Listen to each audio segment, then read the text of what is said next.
Hello, everybody, and welcome to another Panelino Bambino tier list. Last time we did Sacred Stones, Fire Emblem 8, of course. We're moving down the list to Fire Emblem 7. I've been excited to make this tier list for a long time. This is the first Iron Man that I ever sort of learned and ran. So I would say I'm pretty familiar with the game, and I like it a lot, although I prefer some other games now, but it's a fun game for sure. So before we get started, because the last video was pretty long, I don't want to make this too long. I want to set a couple of ground rules of what this tier list is. Same thing with last time. This is about Hector hard mode, Iron Man, which means no Lin mode. It means when a character dies, they die for good. If your lord dies, you start over. All that good stuff. And just kind of one general thing about Fire Emblem 7 that's really important, and you're going to see this as the tier list goes on. A lot of characters are going to collect around the middle, and the reason for this, and I'm going to be mentioning this a lot, is because one of the reasons that, or one of the ways that they make Fire Emblem 7 harder is by reducing the amount of deployment slots you get per chapter. And this is going to make units that are good rise to the top, and units that are bad rise to, well, usually the middle, actually, weirdly enough, which isn't very different from other games, but the point of this is that there are a lot of characters that it's just hard to deploy, right? So if there's a character that is kind of questionable, a lot of times in other Fire Emblem games you still could maybe deploy them, but in this game it's going to be a lot harder. So a lot of my sort of placements are going to be determined by that, so I just want to get that out of the way. The next thing is specifically the tier list and kind of how I break it down. So I have S through D here with meme down here. You could probably guess what that means. Meme is basically just F, but we'll talk about that as we get there. So in my eyes, the way these tier lists are broken down, S are characters you should use in every playthrough. They dominate portions of the game. If you're not using them, that's fine, but objectively, that's just incorrect. They're amazing. We'll obviously talk about them. A are characters. A lot of growth units are going to wind up in here. Characters that are pretty much always good, but do have sort of a chance of being bad. Or characters that sort of have something wrong with them, like they're recruited late, things like that. And then as you go down, it becomes worse and worse. You know, B, probably a little bit more shaky, have something generally wrong with them. C, a lot of characters are going to collect in C. C is the middle ground, characters that are good for short periods of the game, characters that give you some kind of combat, but don't scale, or scale but are bad when you get them, things of that nature. A lot of the characters that C is a tier list a lot of the time where it's like characters when I run the game where I'll be like, maybe this time I'll use this character, but there's not like a reason to use them, right? And then D is bad and Beam is atrocious. So, all right, let's get straight into it. We're gonna start with S. Now, obviously, my main man, I love him to death. Marcus is gonna be at the top here. Marcus is absolutely amazing. Chickens are pretty much always at the top of tier lists, objectively, as I've said in the past. As I said with Seth, he's not Seth level, basically just because he doesn't scale, which is very traditional of a Jigen. He's amazing at the beginning of the game. The thing about Fire Emblem 7 is that the beginning is difficult, like Fire Emblem 6, but it doesn't scale particularly quickly, unlike Fire Emblem 6. Although Fire Emblem 6 struggles a little bit too. You know, Sacred Stones by the end is actually pretty tough, but the beginning is easier. This game is a hard beginning, so Marcus is extremely important. He's even useful throughout the game. He's a paladin, that's a great class. 1-2 range is bust in this game. I'll talk about that a lot. Javelins and hand axes are both great. He can use both. Even at the end of the game, he actually has really strong resistance, so it's still pretty useful, and his movement is great. So he can like rescue drop if you really need him to. But that's not obviously what he's best at. What he's best at is the early game, which he absolutely dominates. He is not as necessary as, let's say, Marcus from Fire Emblem 6, because the game's not that insane, but he's amazing, and better than any other character. He dominates, like, most of the game. So yeah, easy number one. Moving on, we have the dancers. Like I said in my last video, these you can place basically in S wherever you want. Dancers are amazing. They actually do have a kind of unique thing in this game. They have these, like, special dances they can perform that give, like, defense, like really high defense plus resistance, or like hit or crit or avoid. I don't know if that's necessarily what they all do. I don't use them very much. They're kind of nice. I'm not going to place dancers higher or lower because of it. They're amazing because they're dancers, so kind of cool little tech things in this game, but yeah, they're awesome. Okay, so next up, so S in this game I think is super defined by 4 characters, all pre-promotes, and I'm just going to put them right here, right off the bat. So we have Pent, we have Harkins, and we have Hawkeye.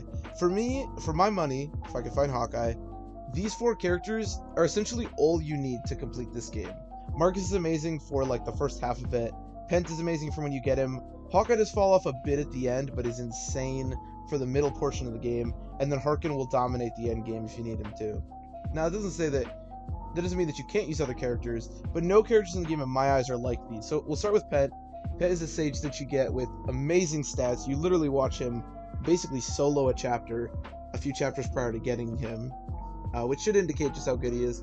He has great like staff ranks and magic ranks. He can immediately use physic and comes with one, which is awesome. He's a bit frail, just like any sage, but like offensively his stats are absolutely insane. He'll dominate chapters when you get him. He'll dominate chapters in the late game. He can heal. He has all that tech. He's awesome. His recruitment is maybe a bit late, which is the reason he's under Marcus, but still earlier than a lot of other characters, and still early enough to be absolutely insane. So then after him, I've Harkin. Harkin's recruitment is a bit late. That's his biggest problem, but he gets hard mode bonuses, and they make him absolutely insane. I will say, I don't usually like saying that if you give stat boosters to characters, that should be impacted with their ranking, and I think the Harkin still belongs where he is, but if you give him a speed wing, he can basically double everything for the end game, and when you couple that with his really strong defense, his solid HP, his incredibly strong attack, and weapon ranks, Harkin absolutely dominates the late game. You can barrier him and like basically solo, what is it, not Battle Before Dawn, whatever the one is where you fight the Linus and Lloyd. If I was a professional, I'd know this off the top of my head. But yeah, you do have a lot of characters, but the point is he's absolutely insane. You give him the speed wings and the boots, and he can solo like every chapter after you recruit him.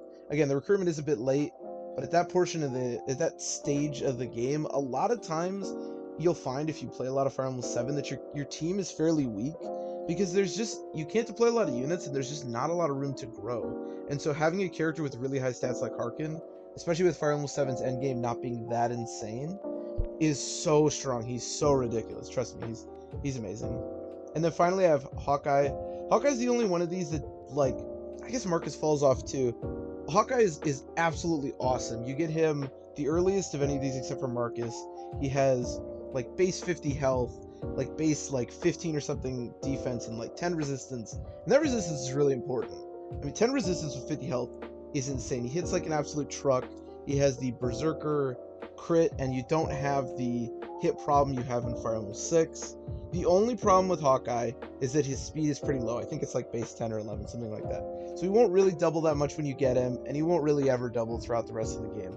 But he hits like an absolute motherfucker, and he hits like an absolute motherfucker. And these are both amazing traits to have, obviously, especially with his crit. Yeah, just for the fact that he's like basically immortal and hits like a truck means that I think he should be up here. Again, does fall off a bit. He will start to get doubled in the late game, but even then he could still do some really nice stuff offensively. So I think he's the only one that could maybe not be up here, but seriously, that 50 health is just crazy. So as I said, in my mind, this is S. This is the only way S should be. Everyone else in this game, there should almost be a tier, I think, like here, and then we should put characters. Like these units are crazy in this game because of how it plays out. But we will move on to A, of course. I don't have much in A. I'm going to start with Lowen. So I have kind of a thing with Lowen. I really like Lowen. I just do. Starting calves are always great. Obviously, I like most of them. But Lowen is kind of unique. Usually starting calves and the 2 Christmas calves in this game have the same trait where they have good offensive stats, great class, but they're not very bulky. Lowen is bulky as hell. He has insane HP, insane defense. His resistance is better than most calves, although not insane. The only problem with Lowen is that offensively he's not that strong.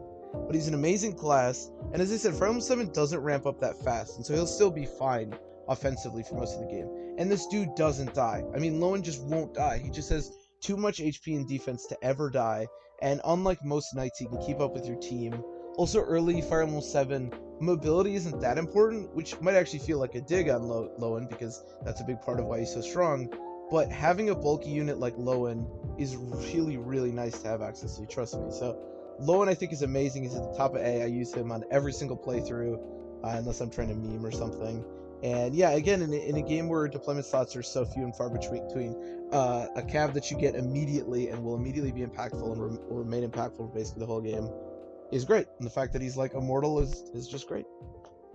So moving on, we have, I'm going to put Priscilla and I'm going to put Sarah here. So these are our early healers. Obviously, Priscilla's better. She has more mobility and I think comes with more magic or close. These two are awesome. I'm not going to talk about them too much. Early Fire Emblem healers are always amazing. I'm pretty much always going to put them in A. And these two are no exceptions. There's not a third, like there is in, let's say, Fire Emblem 6. In fact, there's no third healer in the whole game unless you want to count Pent. So they're a little bit more unique because of that.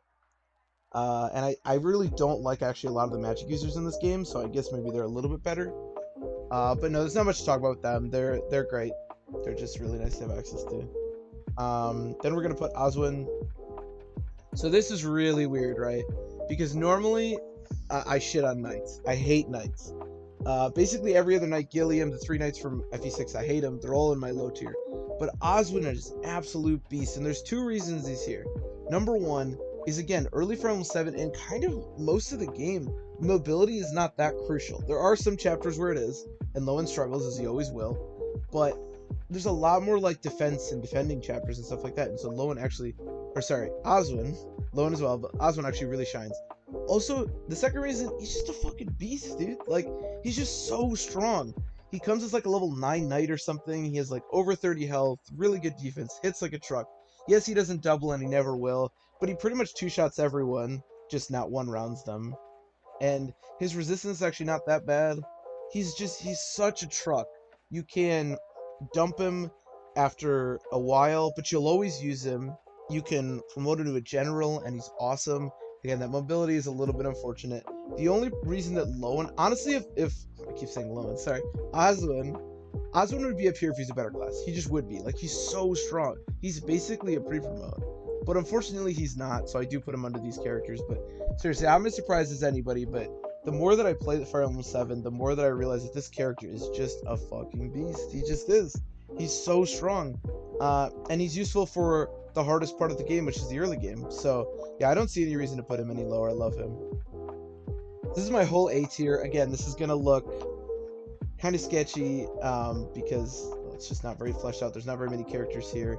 For me, like, again, this game is all about really strong characters and reasons to deploy characters.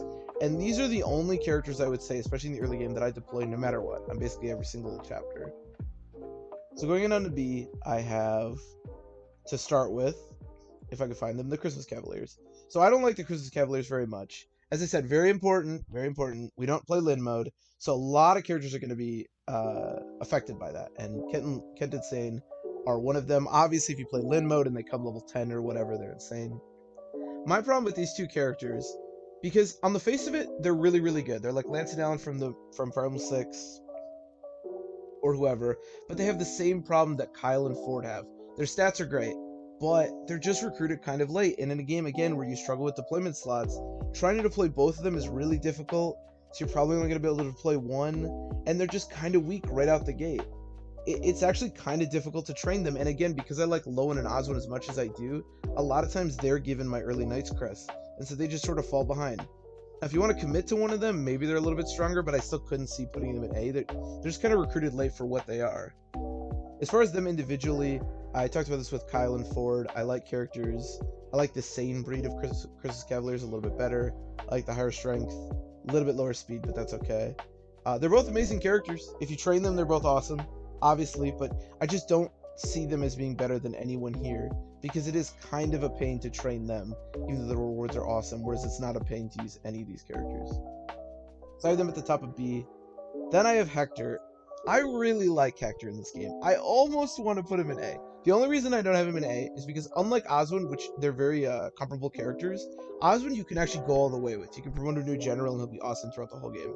Hector you can't. His late deployment, or sorry, his late, what's the word? Promotion is just really unfortunate, because it really breaks the flow of who would otherwise be an amazing character. Usually you get, like, weak sword lords in these games, and there are 2 in this game, and we'll talk about them later. Hector is not that. He's basically a knight. He has insane strength, insane defense. His speed is actually pretty good, although he won't really ever double anything. His HP isn't the best, but it's fine. But the point is, in the early game, as I said before, bulk and not having to go that fast rules the day, and Hector is all of that. He's amazing. He's basically just another Osman. And I talked about how much I love Osman. Again, the problem is you can't promote him, but I think the fact that he's so useful early on, and even as the game progresses before you're able to promote him, he can still give you pretty good combat. So I think Hector belongs here. It's just a shame that he promotes so late. But I think he's a beast. The Wolf Beal is also awesome. Okay, so next up I have a character that's actually really interesting to me. I don't know where to put him. I have Geets. So I want to make one thing really clear. I'm gonna try not to hold against any character their recruitment method, because recruiting Geets requires you to have trained your 3 lords to combine level 49 or above, which is really hard because, as we'll talk about later, the other 2 lords are god awful. They're terrible. But again, I don't want to hold that against him, and this is why he's such a wild card for me, because I almost never do that. In fact, on Iron Man's, I've never done it. On my last Iron Man, actually, I wanted to do it to see how he was, and I was kind of having fun training Ellawood. But I actually got them to 49 collectively, and you have to be above 49. And I just forgot to get them there, God. My being stupid should not be held against Geets either, though, because the truth is, stats-wise, he's awesome. He gets hardman bonuses. He's a warrior, which isn't a spectacular class, but a totally fine one. He has really strong stats across the board. I mean, this is a character kind of comparable to Hawkeye. He doesn't have the bulk, but he's a bit faster and hits harder. He's just awesome. He's just kind of recruited like later than Hawkeye, which is the reason I have him a bit lower. But no, he's amazing. And as far as like pre-promotes are concerned, like he could even be up here, but I think he's a little bit weaker, just again because of his recruitment time. He's also a little bit less bulky than Hawkeye, and the speed's nice, but not, I think, that relevant. And also Hawkeye's better crit. But yeah, Geets is a character that, again, I don't know where to put him. He should maybe be an A. If somebody says this, more power to you. I don't know. Again, never used him in Iron Man, but I know he's amazing, so I have him there. Next up, I have our boy Heath. If I can find him, here he is. I don't know. I will say this straight up. I think I rank flyers lower than they probably should be. I value combat quite a bit in Iron Man's, and I think that a lot of Pegasus Knights don't provide that, and I don't find a lot of utility in the flying, even though you certainly can. But I like Wyverns quite a bit. I like Quartermag from the last game, as I said. I do think that Heath is worse. He gets hardman bonuses, but Quartermag is immediately impactful. You can promote him right away, and like, even if he gets some bad level ups, he can still be pretty good. He starts with like 9 speed. He kind of needs a couple of good level ups to get the ball rolling. If he does, he's awesome, and you can still promote him right away and get a pretty useful Wyvern Lord throughout the game, although he won't be insane. The fact that he has that much versatility, and the fact that he is a good class, even though, again, I'm not that high in flyers, makes me want to put him here, and so I do have him here. But he does struggle a bit. Like, he does need kind of some good level ups to really get going. But as I said, even if he doesn't, he can still be pretty strong. And if he does, he's amazing. So I have him here. Also, his recruitment's a bit late, and that's a problem, as I said, for a lot of characters in this game. It's hard to find a place for him on your team.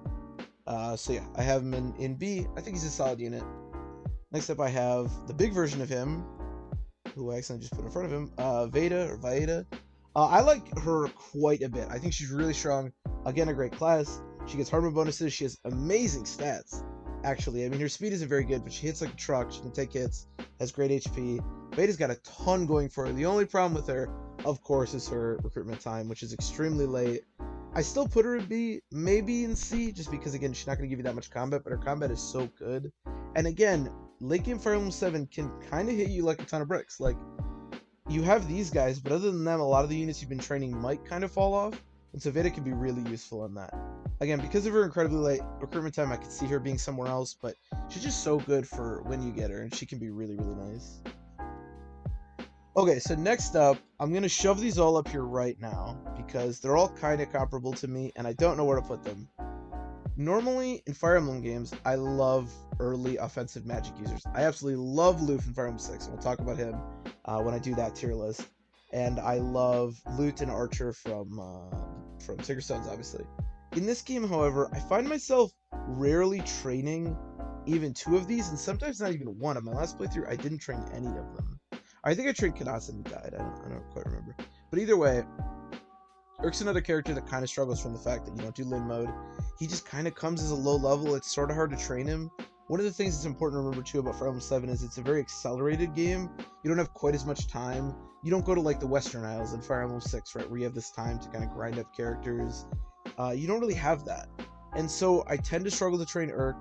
Lucius can also be really useful. He's a monk that has, like, he's super fast, has really good magic, he's frail as hell, just like Archer. So he can be really nice. But again, I just don't find offensive magic users in this game to be that important. And you get good healers. Maybe it's the fact that you get Pent, so you get an amazing offensive magic user. But I don't really like them that much. And then I put Canas in the back. I basically just have these in recruitment order because that affects people quite a bit. I don't like Canas that much. His stats are not particularly strong. The nice thing about Dark Magic in this game is it doesn't have the hit problem that it does in FE6. So he can actually deal pretty good damage. He can promote quickly. And I do think they're all useful as sort of a healer in a pinch. But I don't know. I never find any of them to be that crazy good. You know, like Urk is sometimes an okay sage. Lucius is a frail bishop that can do some stuff offensively. Canas can heal, I guess, and hit pretty hard, but he almost never gets to the point where he can double. I just don't like them that much in this game. I still have them in B. I'm not shitting on them too much. All these characters are 100% usable. They just have something wrong with them, and I've never found these magic users to be that impressive. And then finally rounding out B, I have some more utility characters that you can kind of just put wherever you want, but I have them in B. In Matthew and Legault. There's stuff to steal in this game. There's stuff to pillage in this game. They're useful at that. Matthew's, of course, recruited earlier. Legault actually gives pretty good combat. There is a fell contract in this game, although that's useless. Who cares? You can promote Legault if you want. But he's sword locked. As far as combat is concerned, these two are terrible. At least in like longevity. Because like Legault actually gives, as I said, pretty good combat. He's kind of like a stall from 6, where like even throughout the game, like he can double for a long time, hit kind of hard. He has like close to 30 health. Again, the promotion doesn't matter. I'm not gonna take his combat too much into account, but there's stuff to steal. You want to steal the silver card. There's stuff to pillage. I don't think thieves are like insane in this game. They maybe should be lower. They maybe should be higher because they are the only ones that can do what they do. But yeah, I have an A or in B. I think that's fine. Alright, moving on to C, which is gonna be fairly big. Leading C, we have a character that I shit on quite a bit, and yet I still have her at the top of C, and that's Isadora. I hate Isadora, but a lot of the reasons that I hate Isadora is because of, I think, what could have been, right? Because I really want to like Isadora, I do, but she's just so much wrong with her. So she's a paladin that you get in, I would say, about the mid-game, something like that, and initially her stats look pretty good. There are some problems. She's incredibly frail. She has, like, I think less than 30 health, with like 7 defense. Her resistance is okay, but yeah, she's like super, super frail. But offensively, she looks pretty good. She's got some pretty good speed, I think like 17. Her strength's a little bit low, but it's okay. The problem is, the one good area for her, which is her offensive capabilities and her speed, is ruined by the fact that, unfortunately, female units in Fire Emblem games tend to have, or just do have, low constitution. And I think it's one of the reasons that you don't see a lot of female paladins or female heroes, for example. Echidna struggles from this in Fire Emblem 6 quite a bit. I mean, she literally gets weighed down, I believe, I could be wrong about this, but I'm pretty sure she gets weighed down by an iron lance. An iron lance! I think it's only by 1, but still. She just gets weighed down by everything she uses, and the problem with Isadora is in order to fix that strength issue, you want to give her stronger weapons, but all stronger weapons are going to weigh more. And she just really struggles with that. So, again, my problem is what could have been. Now, I'm saying all this, and I still have her at the top of C, which is a tier of, I think, solid units. Because I deploy Isadora almost every single playthrough in some capacity, and she's pretty useful in the chapter that you get her. But the chapter that you get her is a really good indication of what she's going to be. She can give you pretty good offense on that chapter. She can take hits okay, but if you give her any kind of role of protecting sides or having to take on multiple enemies, there's a pretty decent chance she's going to die. Now, that chapter's a little weird because it has all the Reaver weapons and stuff, but still, that's what Isadora provides for you. Decent combat, especially with unpromoted units. She can a lot of times double and sometimes even one-round enemies, or at least set them for other people. She's also a paladin. I mentioned that. Amazing, amazing class. And again, I do promote her in the mid-game because she can give you decent combat. It's just that she's so frail, and that speed is like an illusion. So I have her at the top of C. I don't think she belongs in B, but yeah, she does provide something at almost every playthrough. and she doesn't require anything of you, which is really important. So that's why I have her in C. But yeah, I know I just spent all the time complaining about her, but I really do think she's a solid unit, all things considered. Next up I have Raven. I actually had him lower and then thought about it and put him higher. I don't train Raven very much, but I actually do like Raven quite a bit. Gets hard on bonuses, pretty easy to train. When you promote him, he gets to use hand axes. 1-2 range, as I said in this game, is super broken. It's insane. I don't use Raven very much, but thinking about it, I'm not really sure why. Again, I think it's just a deployment slot issue. Like, it's kind of tough to deploy him. It's kind of annoying to deploy him, but his stats are immediately impactful. He is sword locked throughout his pre-promotion stage, but again, that hand axe kind of makes up for that as he promotes. I still don't think he's as good at a lot of these other units because he doesn't give either the immediate impact or the tech of these other units above him. But I think he's a solid unit, and I think, again, the C is going to be filled with these units that if you want to take the time to train or if you want to give some love to, they'll be really good. But it's going to require that love from you, and with the deployment slots in this game, it's going to be a little more difficult than it should be. Because in, like, Sacred Stones, for example, or maybe Fire Emblem 6, he could easily be, like, up here. Or maybe even up here. But in this game, he is good, though. He is solid. Next up, I have Dorcas. So normally I would put a lot of these comparable units next to each other, and you may think that Bartry's next. Bartry's going to be quite a bit lower, and I'll explain that when we get to Bartry. I like Dorcas quite a bit. The biggest thing about Dorcas is that unlike Fire Emblem 6, again, axe hit rates are pretty good in this game. So he gives you immediate impact, and that's what's most important. Does he scale particularly well? No. His speed growth is atrocious, but everything else is pretty good. He's got a good HP, fairly bulky, hits pretty hard. And again, it's that early combat that he gives you and the ability to use hand axes early in the game and that recruitment time that really make him a solid unit. I do have him under Raven, even though he almost always sees more combat in my playthroughs, unless I do take the time to give the love to Raven. But again, I think Raven's good enough to be ahead of a lot of these people. Raven comes at a time where if you're not giving him the love and training him, you won't deploy him. So there are a lot of playthroughs where a character like Raven won't see any combat, whereas Dorcas always does.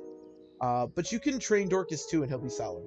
I also think, and this is really important, or not really important, but something to keep in mind, Heroes Crests are like totally available in this game. There's no good Heroes Crest units, in my opinion. So a character like Dorcas, who's really useful early on, and could very well wind up giving you some decent combat throughout, just kind of using one of your Heroes Crests, is not bad. Also, money isn't that important in this game. So unlike Fire Emblem 6, you don't like desperately need to sell all of your promotion items. So I like Dorcas. I will say, and I'll talk about this more with Bartry, the hero promote does not give speed in this game. I have no clue why, which really sucks for both these units. But I'll talk about that more with Bartry. But I like Dorcas quite a bit. Next up I have, whoa, not up there, lady, not up there. Fiora and Farina. So as I said, I don't like flyers very much. I do still think they give you solid utility, and Falcon Knight as a class is pretty good, but I don't like these units very much at all. Fiora I do train quite a bit, and she is okay, but she just kind of recruited late. Farina I hate. There's a member in my chat that loves Farina, so I hate saying this, but I just think Farina's terrible. Again, without Lin mode, like, she just gets weighed down by everything because of that Constitution, just like all Pegs is nice. It's so hard to use her in any kind of offensive capacity. Like, you have to give her so many levels just to even start doubling enemies, and she will never deal any damage. I'm not really sure what utility you're supposed to find with these two. I like Fiora better, maybe this. I don't really care, it doesn't really matter to me. Farina is going to be close. I'll talk about Farina a little bit, but I have her a bit lower just because of recruitment time. I don't like these characters very much at all. Again, their combat is just terrible. It's that Constitution issue. It's the fact that you always have to be avoiding archers. There's also not, I think, a lot of flower utility in this game. There's a lot of indoor chapters, stuff like that. So I don't like them very much. But they both can be solid units, and they can give utility a lot of the time, even if you don't train them. So I do have them in C. Except I have Jafar, who should almost be lower. Jafar, in my eyes, is a lot like Veda. He's recruited technically a chapter earlier, and you get Veda at the end of that one chapter. So he does have a little bit more utility, and if you've ever seen my stream, you know just how much I hate Jafar, because this motherfucker ruins Battle Before Dawn so many goddamn times. He's ruined multiples of my runs because he's an idiot. I'm not holding that against him.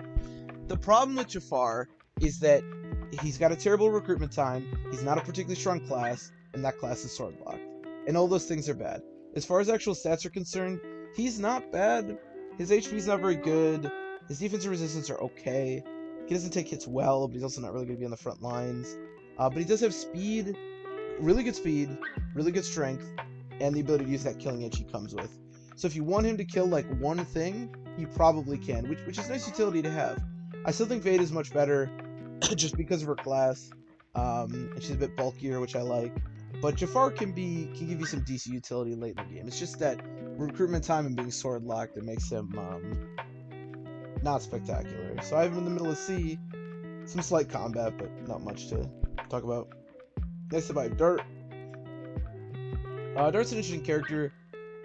I almost kind of want to like Darp. I almost never train him. I don't think he's very good. Again, it's just that recruitment. It's late recruitment time and struggling with deployment slots. His starting stats are okay, but he's a lot like Geese from Fire Emblem 6. Actually, that's a really good example. He's really similar to Geese from Fire Emblem 6. He comes with okay stats. I guess I shouldn't say that because Axes do have better hit in this game. The problem is his growths are solid, but his bases, it'll take him a while to double anything. He hits kind of hard, but not really hard enough to matter. And he's not that bulky, even though he has pretty good HP.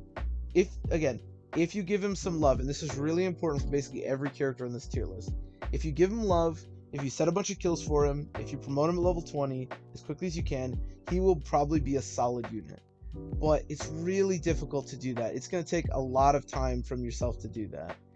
So that, in my eyes, just doesn't make him better than any other character. In fact, he should maybe even be lower now that I think about it.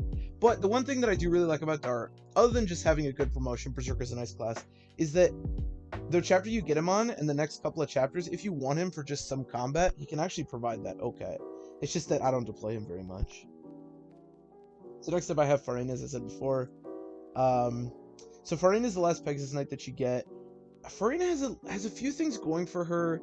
She actually has pretty good strength and defense, considering she's a Pegasus Knight. Her HP is low, but all Pegasus Knights are, and her speed is kind of a problem, but she's close to promotion immediately. You can promote her to a Falcon Knight instantly, and actually ever make some decent impact. But if you want her to be like really strong, you're gonna have to train her, and again, just kind of late recruitment time. A good level though, for sure. She's a bit comparable to Heath, although I think Heath is quite a bit better. Again, I don't think that she's terrible, but that recruitment time, I don't really like the class that much, although it is good. And I kind of look at her as someone that you probably have to like promote immediately, so like a pre-promote. And if she was like a pre-promote immediately, she'd be okay. I think middle of C is probably fine, just because of that kind of late recruitment time. So next up I have Wrath, our boy. I don't know how to feel about Wrath. This is one of the things about Fire Emblem 7. There's so many of these characters. Wrath has a decent amount going for him. He comes at a decent level. He's got pretty good stats. He's a pretty good class, at least when he promotes. He's solid, and I train him a decent amount of the time, and he's pretty good when I do it, but you have to go, as I said with characters like Raven, out of your way to do it, and there's a lot of playthroughs where Wrath will see no combat outside of the chapter that I recruit him on. So, it's hard for me to put him any higher. He can give you some okay combat when you get him. He's not recruited that late, and then if you train him, he's pretty good. So I think C is, with a lot of these other units, they're very similar. Can give you okay combat, can give you okay combat, can give you okay combat, can give you, and then like pretty good, if you give them love. Raven, same thing. So I think a lot of the characters in here are going to be that, and I think Wrath fits the bill there. Alright, next up I have Merlinus. I just kind of put him randomly. I don't really know where to put him. I actually think Merlinus is like busted in this game, because once he promotes, you can actually do some really cool stuff with him. So I almost want to put him up here, but you can really just put him wherever you want. I don't know. He's an interesting character. So the way that he works in this game, if you for some reason haven't played the game but you're watching this video, is that he deploys as a tent. He doesn't really do much. I mean, he technically like will aggro reinforcements, but the reinforcements are basically only there to threaten him, so it's kind of irrelevant. Once he promotes though, which is really late because you have to get him to level 20, which means you have to, if he survives a chapter, he gets a level. That's how that works. Then he gets mobility, and he's a free deployment. That's really important. And he has like 40 health or something and really good avoid. Like, this dude is like invincible once he promotes. It's crazy. So he actually has a ton of utility, but obviously he can't do anything offensively, since he's a bit of a memer. I'll just put him in meme, whatever. But I actually think he's really useful. Next up, I have Bartrey. I almost want to put him in D. So I have kind of a fascination with Bartrey because for some reason I always want to get Carla, whose character we'll talk about later, even though both him and Carla are atrocious. And the way that you do that is you have to get him to level 5 warrior and then he fights her extremely late in the game. But Bartrey sucks. Again, the nice thing about fighters in this game is that axe hit rates are actually pretty good, and he can hit pretty hard. The problem is, similar to Wade from Fire Emblem 6, his speed is terrible and probably won't go anywhere fast.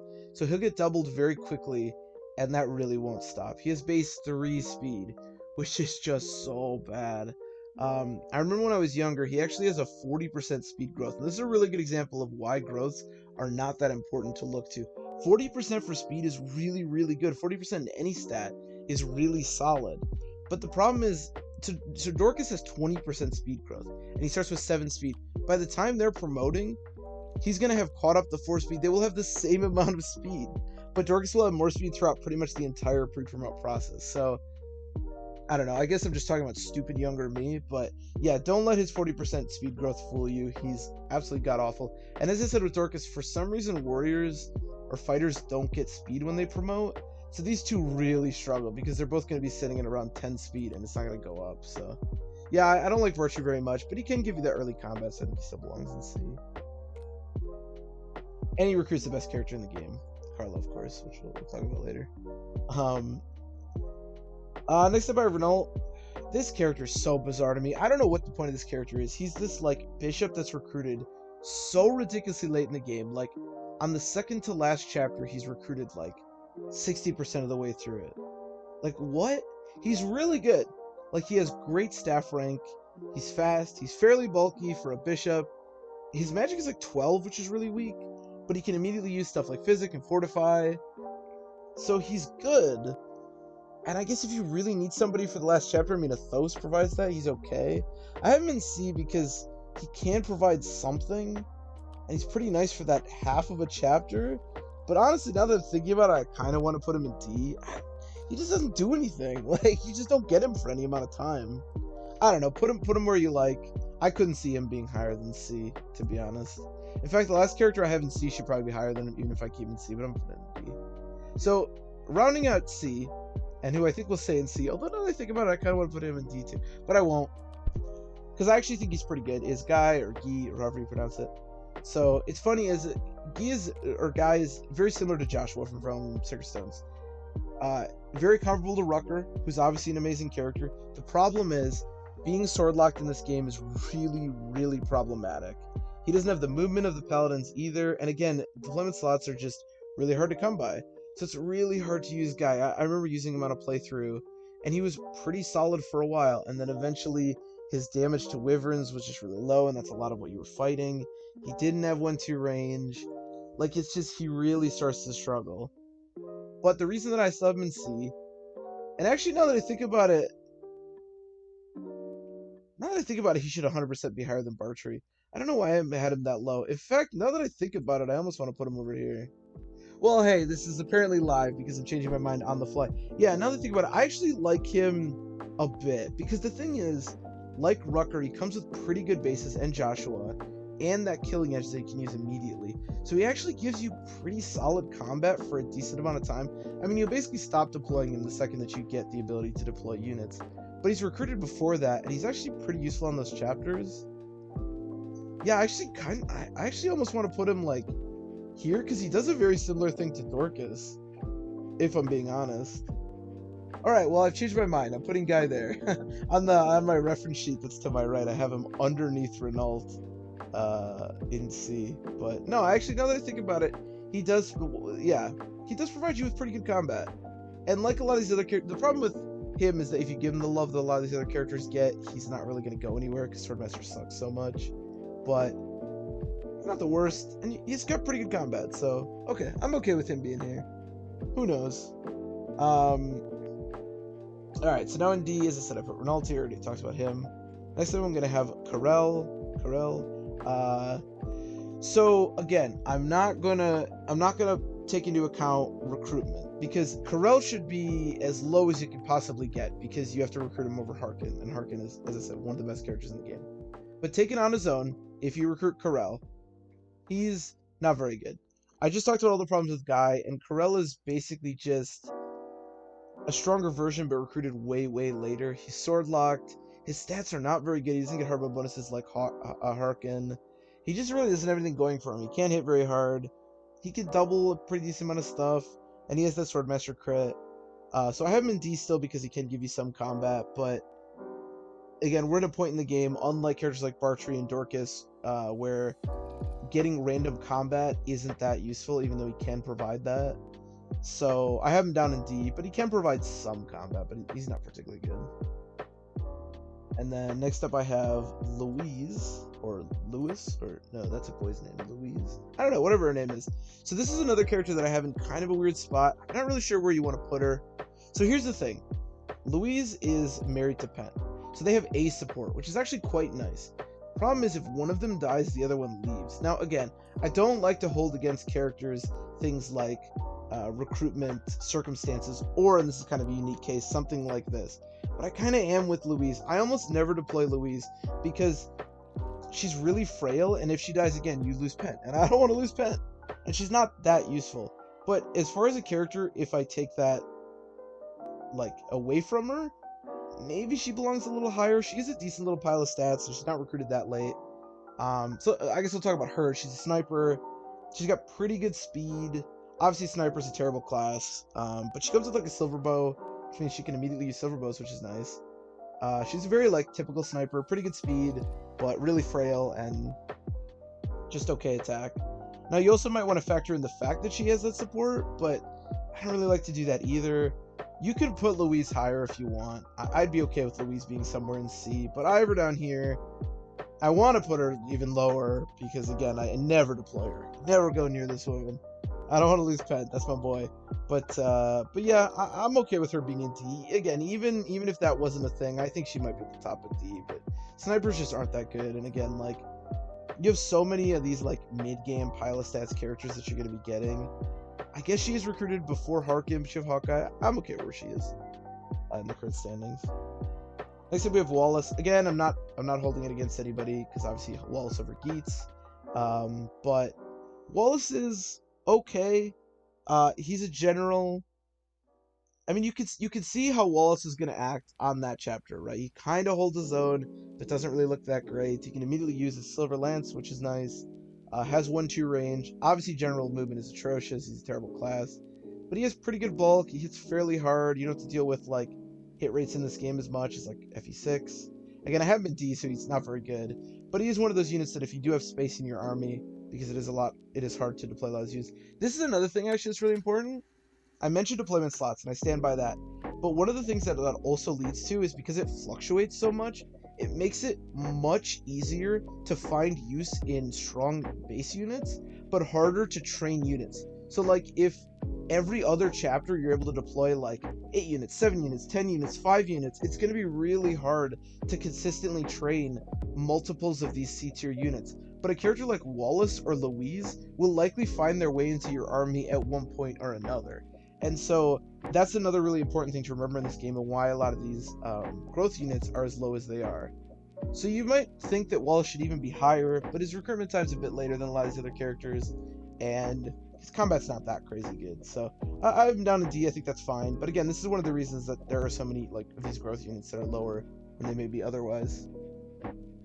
Alright, so next up we have Ellawood. I mentioned this earlier, the other lords. Ellawood is one of them, and is absolutely god-awful. He's sort of the traditional lord of... He's not fast, but doesn't have much bulk, is sword-locked, does not have good movement, is not particularly fast, is not particularly strong. He really just doesn't have anything going for him. I actually think if you give him some love, Ellawood can be an okay unit, and when he promotes, he's awesome, because he essentially becomes a paladin. He gets a horse and can use lances, which are both amazing things. And the nice thing about him as opposed to someone like Hector is that he can promote a lot earlier. Actually, not too late, but still later than a lot of your other Knight's Crest knights. Ellawood's like slight strength when he promotes is just not worth him being any higher than D. He'll give you like maybe a tiny bit of combat with the rapier, but you're really gonna have to give him some love if you want him to do literally anything for you on your playthrough. He's still better than a lot of other characters, including one little lord down here, because he can still give you some combat, and he's a little more bulky. And if you do train him, he is actually solid. His growths across the board are pretty good, and he's not a terrible unit. But no, he just doesn't provide anything. He's sword locked. He's terrible. Next up, I have both archers. I'm just gonna shove them in here, not above Ellawood. They're both not very good. Rebecca's recruited a bit earlier, but Will is a bit stronger, so I have him in front. He was recruited later. Yeah, there's nothing special with bows in this game. They're not particularly useful, and neither of these characters are particularly good. Despite my fascination with Rebecca and how often I train her, which is way more often than I should. Yeah, archers are just gonna get hurt, just like everybody else. They're growth units. They should almost maybe be in meme, but they can provide you with a little bit, like they can shoot things early on. In fact, Will is, on the chapter you recruit him, is really, really useful for a certain positioning thing that can make the chapter quite a bit easier, so that's a cool piece of information, I guess. It's useful to anyone.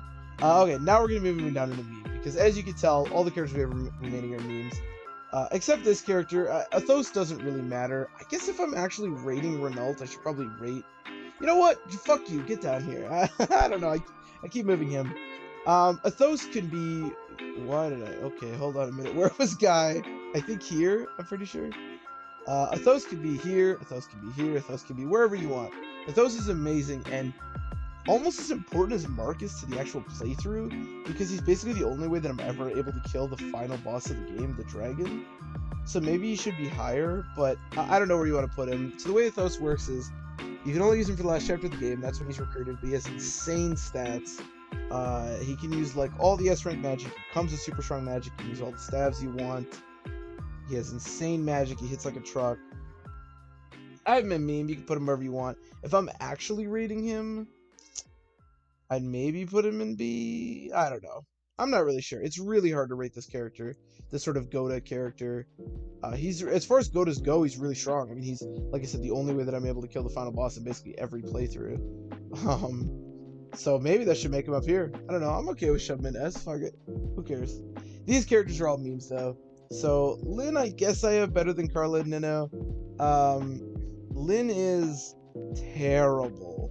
In fact, Carla should maybe even be better. I don't know.